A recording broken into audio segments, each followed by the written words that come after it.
পরকীয়া প্রেমিকের সঙ্গে স্ত্রীকে বিয়ে দিলেন স্বামী নিজেই। আপত্তিকর অবস্থায় হাতে নাতে ধরার পর ৫ লাখ টাকা দেনমোহরে নিজের স্ত্রীকে বিয়ে দিয়েছেন হতভাগা এক স্বামী। হাম দিল দে চুকে সনম সিনেমায় অজয় দেবগন যেমন বুকে পাথর রেখে তার স্ত্রী ঐশ্বরিয়াকে প্রেমিক সালমানের কাছে নিয়ে গিয়েছিলেন, ঠিক তেমনি বাস্তবে করে দেখালেন গোপালগঞ্জের কাশিয়ানী উপজেলার পূর্ব বরাসু গ্রামের আলম চৌধুরী। প্রায় এক যুগের সংসার জীবন, তবুও স্বামী ও ৩ সন্তানের মায়া ছেড়ে স্ত্রীও রাজি হয়েছেন প্রেমিককে বিয়ে করতে। আর এ ঘটনায় এলাকায় বেশ চাঞ্চল্যের সৃষ্টি হয়েছে।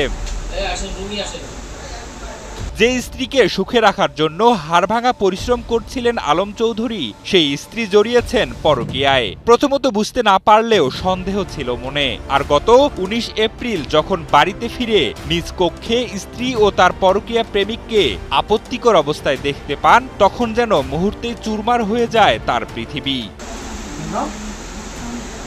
এ সময় স্থানীয়রা জড়ো হলে পরিস্থিতির জটিলতা বুঝে স্ত্রী রিনা বেগম স্বামীকে তালাক দেওয়ার কথা জানান এবং প্রেমিকের সাথে বিয়ের দাবি তোলেন। তবে আলম চৌধুরী প্রথমে রাগ করলেও সবকিছু সামলে স্ত্রীর সিদ্ধান্ত মেনে নেন। ৩ সন্তানের মুখের দিকে তাকিয়েও বুকে পাথর চেপে নিজ স্ত্রীকে বিয়ে দেন তার পরকীয়া প্রেমিকের সাথে।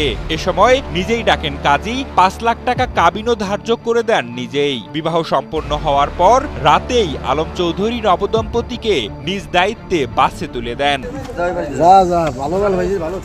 এ বিষয়ে স্থানীয় ইউপি সদস্য মোহাম্মদ জাকির হোসেন জানান, আলম চৌধুরীর স্ত্রী রিনি বেগমের দীর্ঘদিনের প্রেমের সম্পর্ক ছিল লক্ষ্মীপুর জেলার রায়পুর উপজেলার উদমারা গ্রামের হানিফের ছেলে জাহাঙ্গীর আলমের সাথে। পরকীয়ার বিষয়টি নিয়ে এলাকায় আগে থেকেই গুঞ্জন চলছিল।